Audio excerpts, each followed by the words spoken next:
حضرت انس رضی اللہ تعالی عنہ سے روایت ہے کہ ایک مرتبہ ہم رسول کریم صلی اللہ تعالی علیہ وسلم کی بارگاہ میں حاضر تھے کہ آپ صلی اللہ تعالی علیہ وسلم نے ارشاد فرمایا کہ ابھی اس دروازے سے ایک جنتی شخص آئے گا. اللہ اللہ، میرے رسول صلی اللہ تعالی علیہ وسلم کے علم کے قربان کہ ابھی جو شخص آئے گا آپ کو اس کے بارے میں یہ علم ہے کہ وہ جنتی ہوگا، اور پہلے آپ ارشاد فرما رہے کہ اس دروازے سے جو شخص آنے والا ہے وہ جنتی ہوگا. اب جب آپ نے یہ ارشاد فرما دیا تو گویا یوں کہہ لیجیے کہ سب کی نگاہیں بھی اب اس دروازے کی طرف لگی ہوئی ہیں کہ وہ کون خوش نصیب ابھی آنے والا ہے.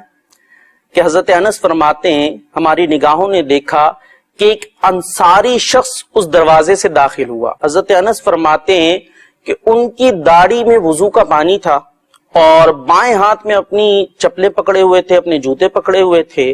وہ آئے، بارگاہ رسالت میں سلام عرض کیا اور ایک طرف بیٹھ گئے. حضرت انس فرماتے ہیں کہ جب اگلا دن آیا پھر ہم بارگاہ رسالت میں حاضر ہیں، حضور صلی اللہ تعالی علیہ وسلم نے ارشاد فرمایا کہ ابھی اس دروازے سے ایک جنتی شخص آئے گا. پھر نگاہیں وہیں، پھر دیکھا کہ وہی انصاری شخص جو کل آئے تھے پھر وہی اس دروازے سے دوبارہ آئے. اللہ اکبر کبیرہ. تیسرا دن آیا، حضور اکرم صلی اللہ تعالی علیہ وسلم نے پھر ارشاد فرمایا کہ ابھی اس دروازے سے ایک جنتی شخص آئے گا. حضرت انس رضی اللہ تعالیٰ عنہ فرماتے ہیں کہ ہماری نگاہوں نے دیکھا کہ وہی انصاری شخص دوبارہ اس دروازے سے آئے. یعنی 3 دن آپ علیہ الصلوۃ والسلام نے یہ بشارت عطا فرمائی کہ اس دروازے سے ایک جنتی شخص آئے گا، اور تینوں کے تینوں دن وہ انصاری شخص اس دروازے سے آئے. جب حضرت عبداللہ بن عمر بن عاص رضی اللہ تعالیٰ عنہ نے یہ معاملہ دیکھا کہ حضور فرماتے ہیں کہ اس دروازے سے ایک جنتی شخص آئے گا اور تینوں مرتبہ یہی انصاری شخص اس دروازے سے آیا ہے، تو آپ نے یہ فیصلہ کیا کہ یہ دیکھنا چاہیے کہ آخر ایسا یہ کون سا عمل کرتے ہیں کہ جس کی بنا پر زبان رسالت مآب صلی اللہ تعالی علیہ وسلم سے اتنی عظیم الشان بشارت ملی ہے. کسی نہ کسی ترکیب سے ان سے یہ بات کر لی 3 راتوں تک میں تمہارے ساتھ قیام کرنا چاہتا ہوں، تمہارا مہمان بننا چاہتا ہوں.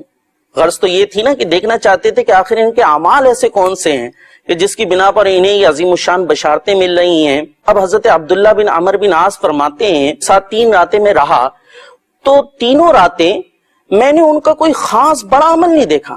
بشارت کتنی عظیم الشان، تینوں دن حضور نے جنتی ہونے کی بشارت دی ہے.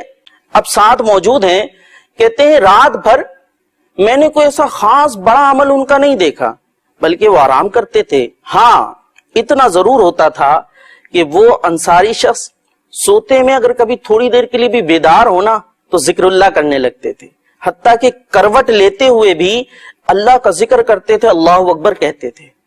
اور جب نماز کا وقت ہوا کرتا تھا تو پھر بستر سے اٹھ جایا کرتے تھے. یعنی رات بھر کوئی نوافل وغیرہ کا اس انداز سے معمول نہیں، لیکن جب فجر کی فرض نماز کا وقت ہوا اٹھ گئے، کروٹ لے رہے ہیں، اللہ کا ذکر کر رہے ہیں، اللہ اکبر کہہ رہے ہیں.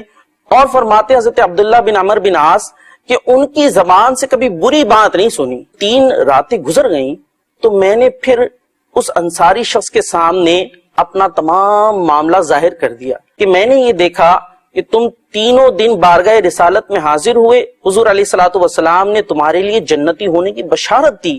تو میں یہ دیکھنا چاہتا تھا کہ آخر تمہارا ایسا کون سا عمل ہے کہ جس کی بنا پر تمہیں یہ بشارت مل رہی ہے. لیکن میں تمہارے ساتھ رہا ہوں تو کوئی خاص بڑا عمل نہیں دیکھا. میں نے ایسا نہیں دیکھا کہ تم پوری رات بھر کوئی جاگ کر عبادتیں کرتے رہتے ہو، نوافل پڑھتے رہتے ہو، ایسا کوئی عمل میں نے نہیں دیکھا. پھر کیا سبب ہے کہ تمہیں یہ عظیم الشان بشارت ملی ہے؟ تو وہ جو انصاری شخص تھا اس نے آگے سے جواب دیا، میرا جو عمل تھا وہ تو آپ نے دیکھ ہی لیا ہے، لیکن ایک عمل ایسا ہے جو میں سمجھتا ہوں کہ جس کی بنا پر مجھے یہ عظیم الشان بشارت ملی ہے. وہ عمل کون سا ہے؟ وہ انصاری شخص بیان کرتے ہیں کہ میں اپنے دل میں کسی مسلمان کے لیے بددیانتی نہیں پاتا. میں اپنے دل میں کسی مسلمان کے لیے بددیانتی نہیں پاتا. میرا دل مسلمانوں کی طرف سے صاف ہے، کسی قسم کا بغض و کینہ میرے دل میں مسلمانوں کے لیے موجود نہیں ہے. اور میں کسی سے حسد نہیں کرتا. اس انصاری شخص نے یہ جواب دیا تو حضرت عبداللہ نے آگے سے کہا میری نظر میں یہی وہ عمل ہے کہ جس کی بنا پر تمہیں یہ عظیم الشان بشارت ملی ہے.